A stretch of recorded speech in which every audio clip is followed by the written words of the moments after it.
I went to the Dollar Tree and, against my better judgment, picked up our crazy challenge items. And now I'm going to cut everything up and make beautiful spring decor. I'm Melissa, and this is Craft Crumbs. Thank you for joining me. Nothing says crafting mastery like a pair of glasses. I have an idea though. Oh, yes. Let's get them ready for the project.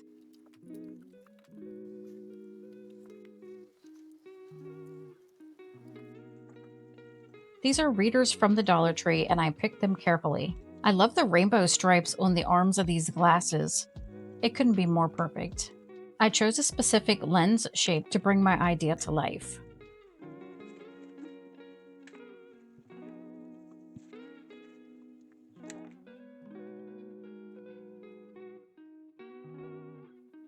There was a little nub here on the underside. I'm clipping that off. Okay, now we're ready. The hardest part is behind us. These, my friend, are going to be little birds.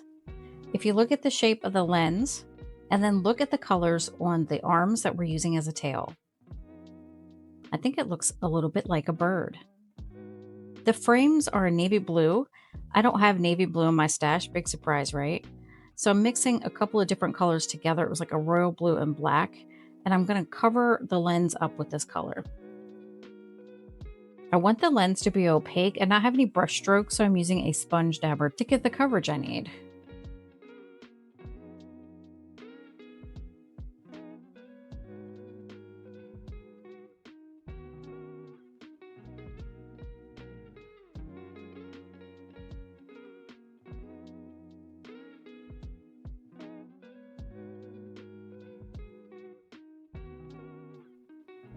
I'm going to take more of that paint around the frame just to make sure everything's cohesive.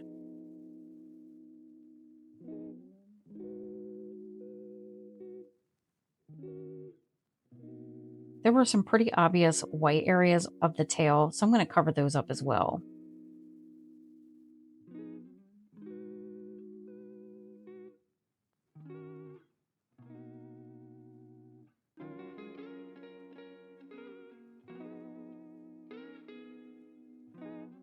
I contemplated what I would do to create wings for the bird and decided on dried flowers. It seems appropriate. I chose flowers that flared out a little bit to mimic the look of feathers. I'm using Elmer's glue to tack it down temporarily and do this on both pieces.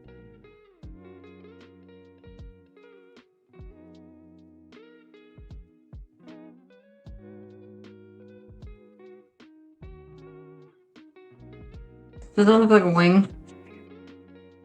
Yeah, that's cute. It What does. about this one? It does. Playing that back, it sounds like I'm drunk, but I was actually just really tired.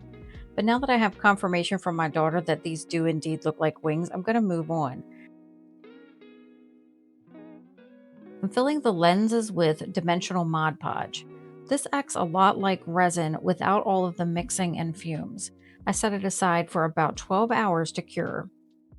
Coming back to it, the Mod Podge has hardened. The nose piece on these lenses makes it stand up and creates a space underneath. So to mount them, I have to attach a couple of Scrabble pieces. I'm going to mount them on this Dollar Tree cutting board. So I'm kind of working out the position and making sure I like where everything's going to be. I have a few sticks from my backyard as well. I'm going to glue the birds down first because, once again, that little bit of space that's there, I'll be able to slide the stick underneath and it'll look like the bird's sitting on a branch.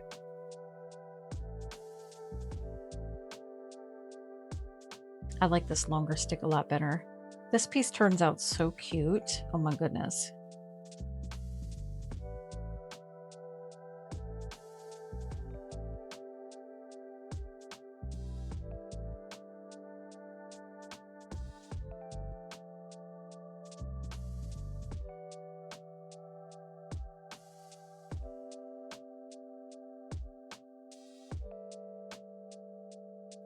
I have this faux boxwood pick from Walmart.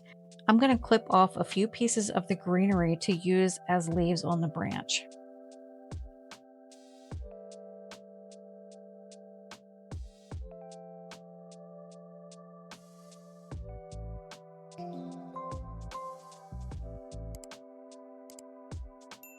I'm going to add a second layer of the dimensional Mod Podge to the top of the lenses. This wouldn't be necessary for everybody, but I saw a few areas where it just needed a little bit more of this.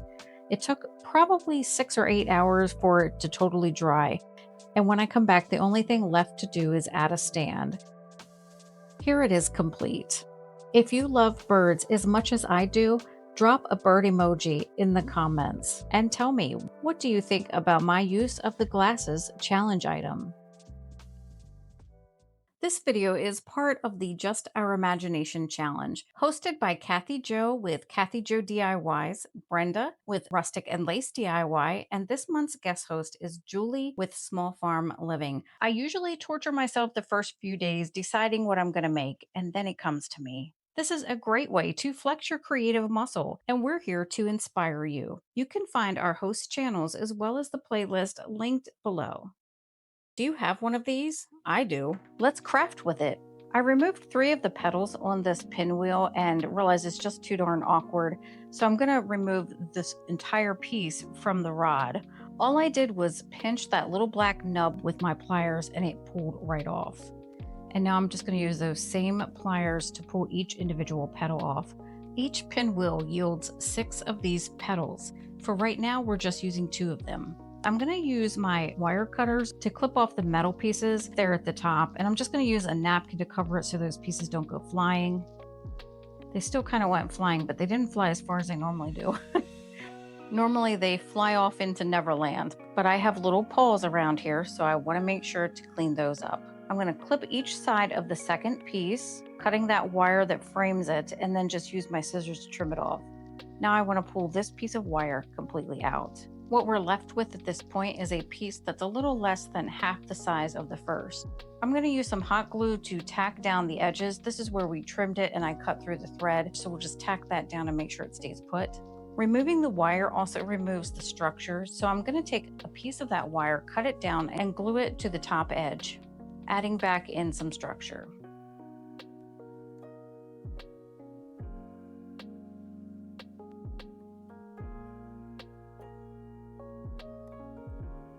I can imagine this piece painted in many different colors, but today I'm sticking with burnt umber, going for the wood look.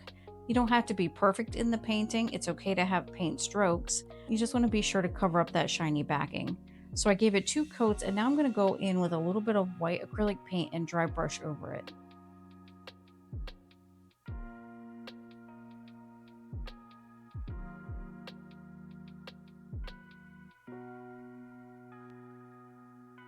I wanted to create a bit of a shadow around the edges. I'm using more of the burnt umber and kind of tracing out those edges. I hope you're thinking, I don't know what she's making, but I'm pretty sure I'm going to love it because you will love it. I'm going to use hot glue to attach these 2 pieces together, putting this smaller piece at the bottom of the larger.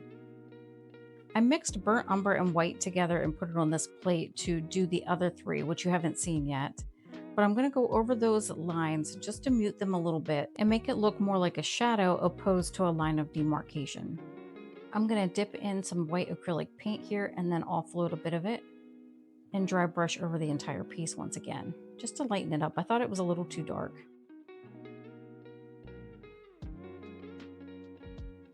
I allowed that white paint to dry and now I'm coming back. See this little piece right here? We're going to come back to that in a minute. I want this to have more of a teardrop shape to it. So I'm pinching the top together with the gusset in the back. You see that? And then I just quickly stapled it. One staple does the trick. I did that for 2 reasons. One, to give it a better shape, and also to create space for us to tuck something into that little pocket. You see that space right there? We didn't have that space before, honey. No, that's new. Now I'm just going to tack these little wings down to the back with more hot glue. And this is what it looks like so far. I added lace trim to the bottom of the pocket, which, you know, at first I liked it and then I end up removing it because I don't like it. I'm just being indecisive. My craft room is the only place that I can be indecisive and not get fired. If I try that at work, might be an unemployment line. Next, I'm going to glue on a small magnet right on top of that gusset, right there where it folds. I started off with one, and when I was done on some of them, I had to add a second. If you recreate this and want to add a second, this is where you can put them. I cut a paper napkin into small squares and pushed them down into the pocket to beef it up a little bit. And now I'm going to add some small florals. This is a great way to use some of your scrap florals. This is when I determined the lace was too much and removed it. Here's another pocket. This one was done in a lighter shade, like a sienna shade of brown. You can see the side by side and how this is just a mild difference. I'm showing you a second time how I created the gusset. I just pinched it at the top, placing the gusset in the bag, stapling it, and I'm done. And now I'll add a magnet to the back. I'm going to add mini succulents to this one.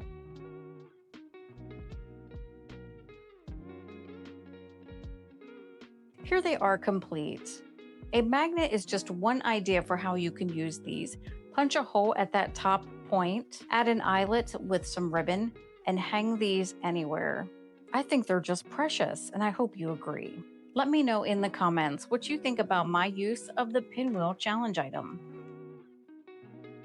I think I may have maxed myself out on creativity before getting to the eyeliner challenge item because I made something very basic with the eyeliner. Remember the dish I used to mix up paint for the previous DIY? Well, when I cleaned it, I realized that there was a crack in it and I wouldn't be able to use it to mix paint anymore. So I'm going to use it in this project. I thought this dish would be a cute place to put my phone while I'm cooking or cleaning up in the kitchen. I'm always worried about setting it on the counter and it getting wet or something spilled on it. There's only so much eyeliner in this little canister, and I'm not great at freehanding anything. So, to give myself the best possible chance of getting this right, I sketched out a design on a piece of scrap paper, and I'm using the eyeliner to draw it on.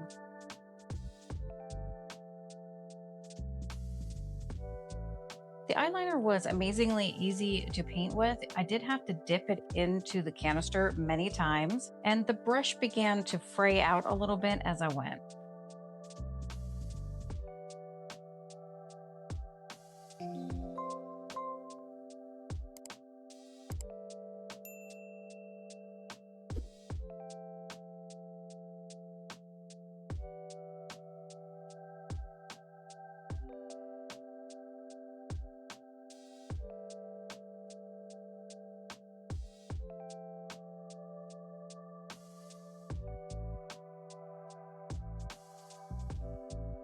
It needed something more, so I'm going to take the eyeliner around that top edge.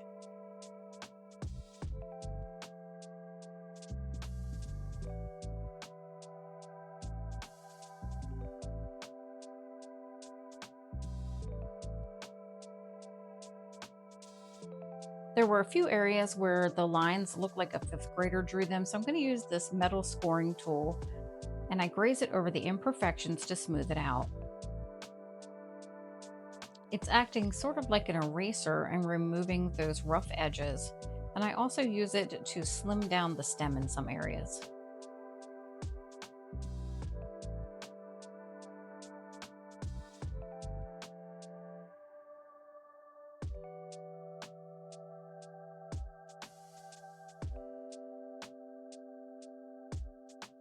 The eyeliner is extremely easy to scrape off, so I took it outside to give it a coat of clear matte enamel by Rust-Oleum. I'm excited to see what the others in the challenge do with the eyeliner because there's really not much to see here.